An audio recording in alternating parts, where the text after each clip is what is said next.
Everyone, मैं doctor Prerna Jain SPC government college Ajmer से। हम कोस्ट अकाउंटिंग का फर्स्ट जो हमारा लेक्चर है वो कर रहे हैं और आज इस लेक्चर से हम इस टॉपिक को कवर करने की कोशिश करेंगे। दो चीज़ें इस चैप्टर की और हमारे सिलेबस में इंक्लूडेड है। पहली चीज़ है कोस्ट अकाउंटिंग के ऑब्जेक्टिव्स क्या है। मैंने ऑब्जेक्टिव्स को लास्ट में इसलिए लिया है क्योंकि जितने भी आपने पॉइंट्स पहले पढ़ लिए हैं, जैसे इसके बेनिफिट्स क्या हैं या बेसिक जो बातें इसके बारे में पढ़ ली है, उसके बाद इन ऑब्जेक्टिव्स को समझना बड़ा आसान सा हो जाएगा कि लागत लेखांकन जो आप करते हैं उसके उद्देश्य क्या है।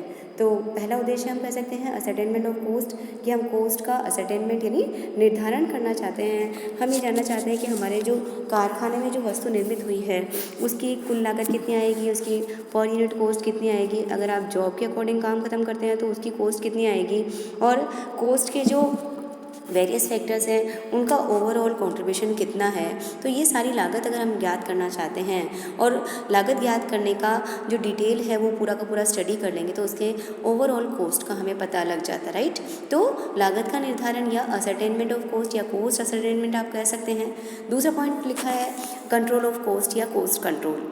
लागत निर्धारण के साथ हमारा उद्देश्य लागत का नियंत्रण भी है, क्योंकि हम ये जानना चाहते हैं कि कई बार जब कॉस्ट का एनालिसिस करेंगे, पूरा डिटेल स्टडी आप करेंगे, तो कुछ लागतें ऐसी होती है जो अनावश्यक होती है, जो आपके कोई बेनिफिट आपको नहीं देती है, कोई कंट्रीब्यूशन आपके प्रोडक्ट में नहीं देती है, बट क्योंकि आपने उसको डिटेल स्टडी नहीं किया होता है। जैसे लेबर है, अब लेबर ठीक है 8 आवर्स के लिए आया, काम वो 5 आवर्स से कर रहा है, आपने कभी उसकी एक्टिविटीज़ को नोट करने की कोशिश नहीं करी, तो 3 आवर्स का जो वेज होगा एक तरह से हमारा एबनॉर्मल हो गया है खर्चा।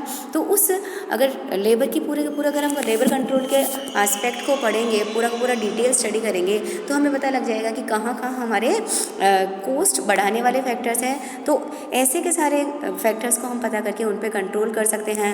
हम स्टैंडर्ड्स डिसाइड करते हैं और स्टैंडर्ड कॉस्ट और बजट कॉस्ट पहले से ज्ञात कर लेते हैं। तो हम कोशिश करते हैं कि जो हमारी एक्चुअल जो कॉस्ट आएगी वो कॉस्ट हमारी इस स्टैंडर्ड जो डिसाइडेड है या जो बजट कॉस्ट डिसाइडेड है उससे ज़्यादा नहीं होनी चाहिए। नेक्स्ट जो ऑब्जेक्टिव है वो है डिटर्मिनेशन ऑफ सेलिंग प्राइस। ये 2 बार टाइप हो गया है।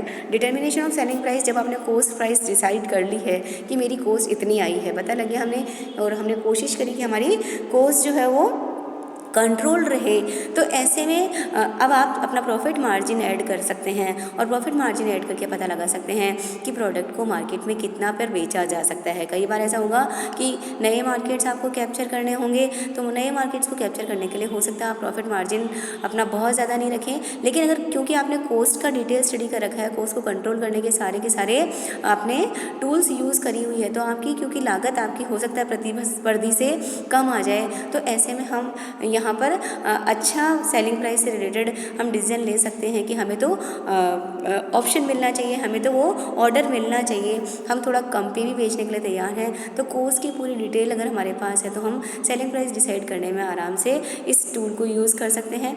फिर नेक्स्ट है to provide data for cost reduction. देखिए कॉस्ट का आपने स्टडी कर लिया, जब कॉस्ट स्टडी कर लिया तो आपको डिटेल पता लग जाएगी कि हमारी कॉस्ट का वेरियस फैक्टर्स क्या है। तो हमारी कोशिश ये रहेगी कि हमारी कॉस्ट प्राइस को हम घटाने का निरंतर प्रयास करें, और जब निरंतर प्रयास करेंगे तो ऐसे में हम कॉस्ट पर होने वाले अपव्यय को रोक सकते हैं और कॉस्ट को कम करने की, लागत में कम करने का सारा प्रयास करेंगे। यहाँ ध्यान रखना है कि लागत में कम करनी है, न कि क्वालिटी कम करनी है। क्वालिटी को जो मेंटेन करते हुए, क्वालिटी को यथावत रखते हुए, मेंटेन करते हुए हम अपनी कॉस्ट को रिड्यूस करने की कोशिश करते हैं। तो ये भी हमारा कॉस्ट अकाउंटिंग का ऑब्जेक्टिव होता है। उसके बाद कई बार ऐसा होता है कि हमें कॉस्ट के एस्टिमेट्स बनाने देने होते हैं। हमें, जैसे मैंने पहले भी आपको बताया था कि टेंडर प्राइस देनी है, हमें बताना है कि भाई डिटेल क्या है आपकी डिटेल।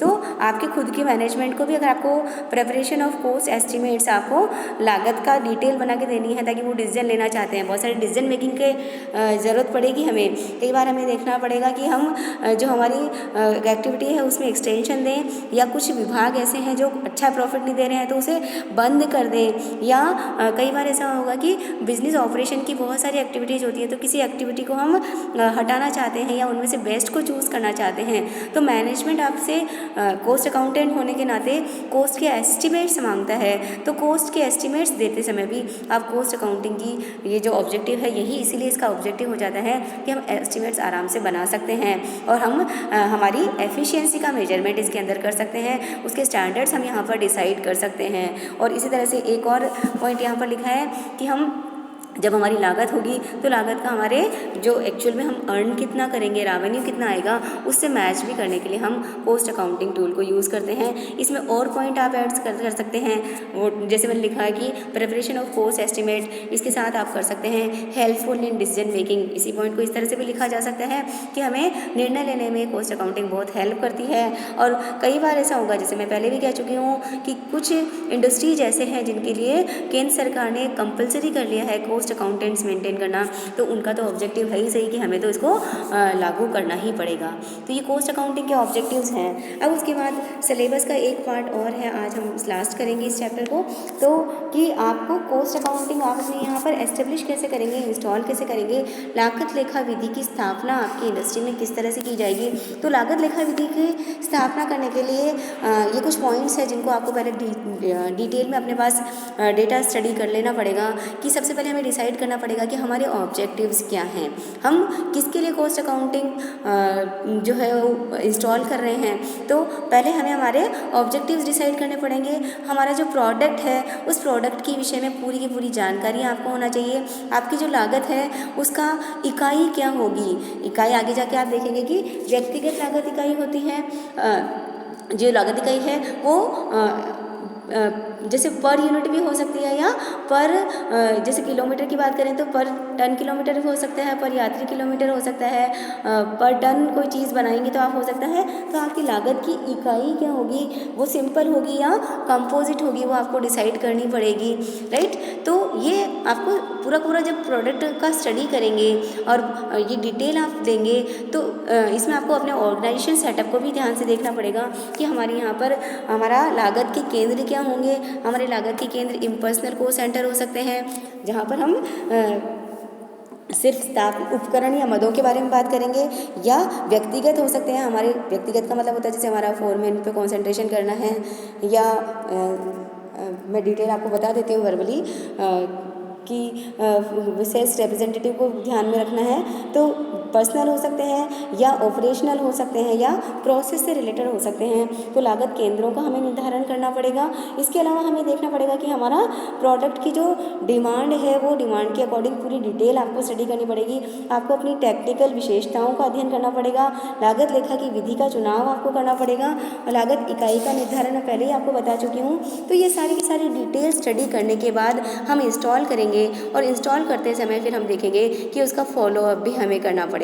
तो ये थियोरेटिकल पॉइंट हो जाता है, हालांकि छोटा ही क्वेश्चन नॉर्मली इसकी ओवरऑल में आता है या इसके साथ मिला के आता है कि what do you mean by cost accounting, what are the objectives and how will you install cost accounting in your industry, give the process.